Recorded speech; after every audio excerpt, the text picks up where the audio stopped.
mare o pare, kumusta kanyang tanan? Isang mahigpit na yakap po para sa inyong lahat. Welcome to my sharing for today. Our topic for today is all about feelings. Feelings sa mga para silang, sabi nila, ma'am, parang kaming nabudol. Bakit?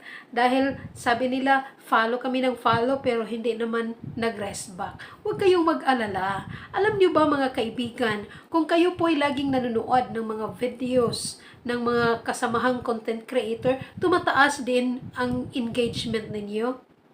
Ibig sabihin, nanonood kayo, active kayo sa bahay ni Kuya. Sino bang nawalan? 'Di ba? Sila na hindi nag-follow sa iyo or sila na wala naman silang ginagawa doon po sa bahay ni Kuya. Kaya huwag lang kayong mag-alala.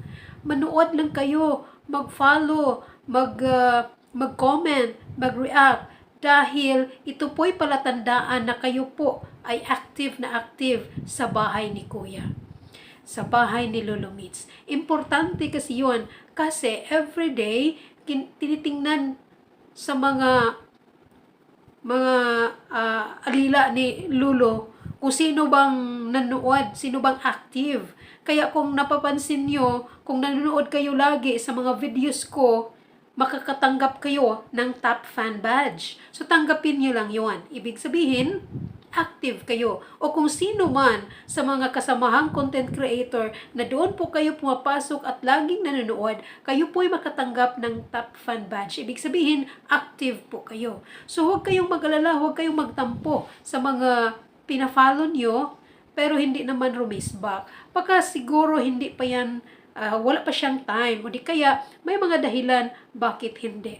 Pero alam niyo, sa umpisa ko, hindi ko rin alam ni mga ganyan eh. Kasi pumasok lang ako dito nga, ano bang galawan dito? So, pumasok ako. Hindi ko alam yung mga engagement, yung mga reach, yung mag-upload, yung manonood. Wala talaga akong alam. So, nung inaral ko na at nakikinig, nanonood sa mga sharing ng mga ibang content creator, doon ko nalalaman, kailangan pala.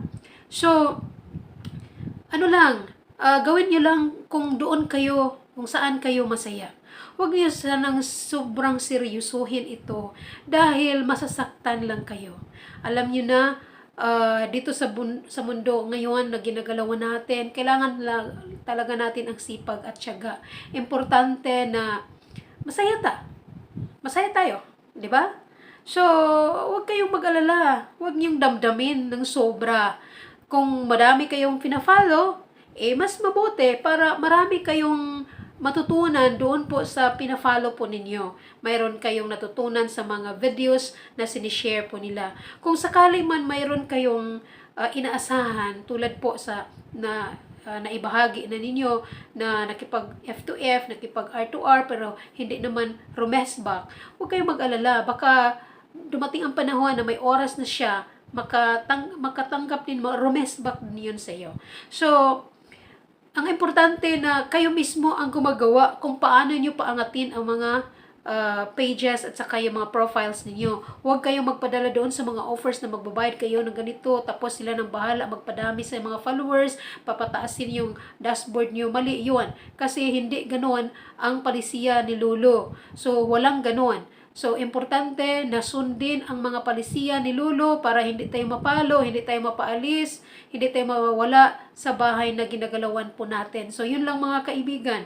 Kung may natutunan kayo sa video ito, don't forget to follow, comment, like, and share para naman yung mga nawawala ng pag-asa, mabuhayan ng kanilang dugo. Importante, nasa kanta yun, habang may buhay, may pag-asa. Kaya smile lang, huwag damdamin. Ay importante, masaya tayo sa ginagawa. Bye everyone and God bless.